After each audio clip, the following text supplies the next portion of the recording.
इस दीन के लिए माल खर्च करने में सबसे पहले जो जात है रसूल पाक सल्लल्लाहु अलैहि वसल्लम के हुक्म पर वो हजरत सिद्दीक अकबर रज़ी अल्लाह तआला अन्हु की जाते गिरामी है। और नबी अकरम सल्लल्लाहु अलैहि वसल्लम ने सबसे पहले जिनको हज करने का हुक्म दिया है वो हजरत सिद्दीक अकबर रज़ी अल्लाह तआला अन्हु की जाते गिरामी है। ऐसे ही नबी अकरम सल्लल्लाहु अलैहि वसल्लम ने जिनको सबसे पहले नमाज में अपना खलीफा बनाया है वो हजरत सिद्दीक अकबर रज़ी अल्लाह तआला अन्हु हैं। और रसूल पाक सल्लल्लाहु अलैहि वसल्लम ने जिनको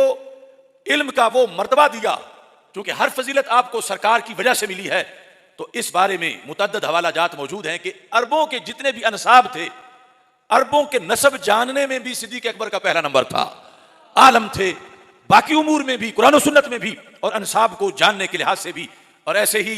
जो अमर शरीयत है उसके लिहाज से हजरत सिद्दीक अकबर रज़ी अल्लाह तआला अन्हु को रब्बे जुल जलाल ने पहला नंबर अता फरमाया। और यहाँ पर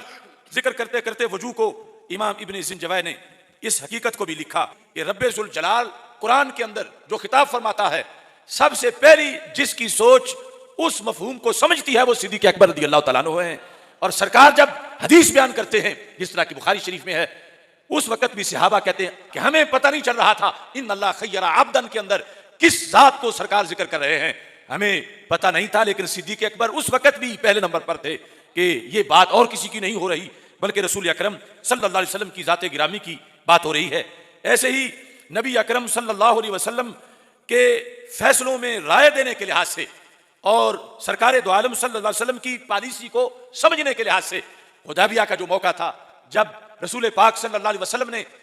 ये मुआहदा कर लिया कि उम्रा अगले साल करेंगे, अब यहीं से वापस चले जाएंगे, और तो और रहा हजरत अबू बकर सिद्दीक रज़ी अल्लाह तआला अन्हु के बाद जिनका नंबर है हजरत उमर फारूक रज़ी अल्लाह तआला अन्हु, उन्हें समझ नहीं आ रही थी कि कैसे हो सकता है कि हम यहीं एहराम खोलें, यहीं कुर्बानियां कर दें और यहीं से हम वापस चले जाएं। हम जब जिहाद के लिए निकले हैं और जज्बा जिहाद और शौक शहादत में वो आकर यहां तक कह रहे थे कि हम हक पर नहीं हैं, जब हक पर हैं तो वापस क्यों जाएं? क्या सरकार दो आलम सल्लल्लाहु अलैहि वसल्लम ने फरमाया नहीं था कि हम उम्रा करेंगे, तो फिर हम उम्रा किए बगैर वापस क्यों जाएं? जो जवाब हजरत उमर को रसूल पाक सल्लल्लाहु अलैहि वसल्लम ने समझाया था और उमर फारूक रज़ी अल्लाह तआला अन्हु बाद में उसका इजहार करते रहे,